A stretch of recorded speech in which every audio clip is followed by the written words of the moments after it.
And welcome back to redheart.com as well as the Crochet Crowd. I'm your host Mikey, and in today's tutorial we're going to explore the camel stitch. Yes, camel is in the desert animal. So what we have here today is that we have a sample of a project that we are working on, and Colleen, my assistant crocheter, came back with me with this pattern, and it looks fabulous, but I thought, you know, that's not the same pattern that was in the model.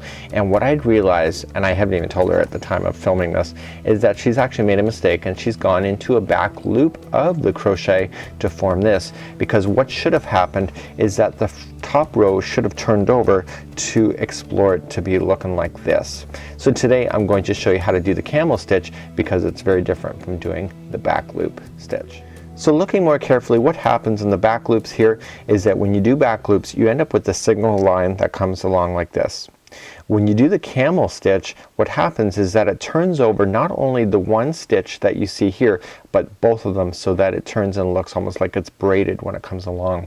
So that's a matter of how to look at it when you're actually working on the project. Once you get used to this concept, it's really easy to maintain.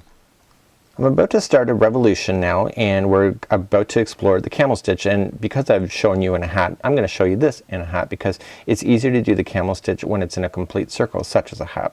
So let's do half double crochet at this time, and we're going to start off, but we're going to be doing the first stitch as the camel stitch. So we're just going to start off by chaining 2. Now how to look for the camel stitch row basically that you have to go into is that you can clearly see you have 1 and 2, and these are the regular stitches that we'd work into. So that's the front loop, that's the back loop, but the camel loop in the back, or the camel hump, or whatever you want to call it, is actually beyond that. So what you need to do is that you count 1, 2 and turn it, and there is the third right there, right in there. So we're going to just wrap our yarn and go into that one like that. Okay, so we're going to use that like if it was a back loop, and then just half double crochet. Once you do the first one, it becomes really easy. See how it's just jumping at you? It automatically turned that one forward on you. So then it becomes really easy to do these stitches once you do the very first one. Okay, so if you're ever lost, you just look for the regular 2. So front loop, back loop, and there is the third, which is the camel stitch in behind. And it doesn't matter if you're doing single crochet or double crochet or treble crochet, it doesn't matter. You will always see that back loop in the back. That's how easy it is. So even though right now I'm doing the camel stitch on this particular row, the camel stitch will be available to me on this row even that I'm doing right now, because you have 1, 2, and look, there is the third.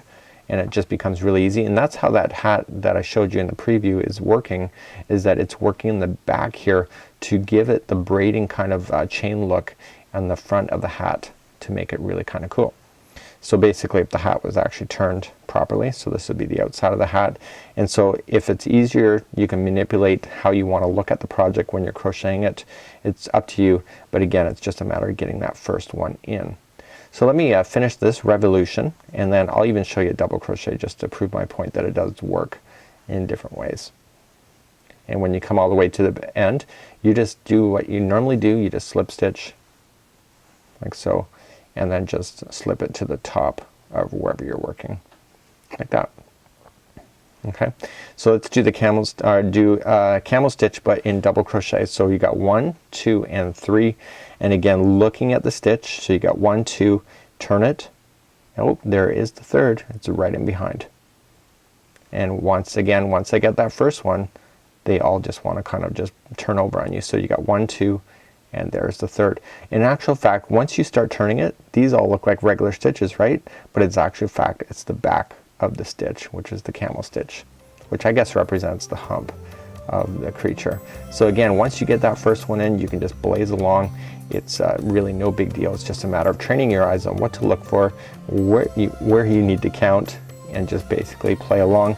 And what happens is that you end up with this braiding look, almost like this is like perfect for cuffs, anything really. It's actually a really great little stitch, and so that's how you do the camel stitch. Until next time, I'm Mikey on behalf of redheart.com as well as the Crochet Crowd, and we'll see ya.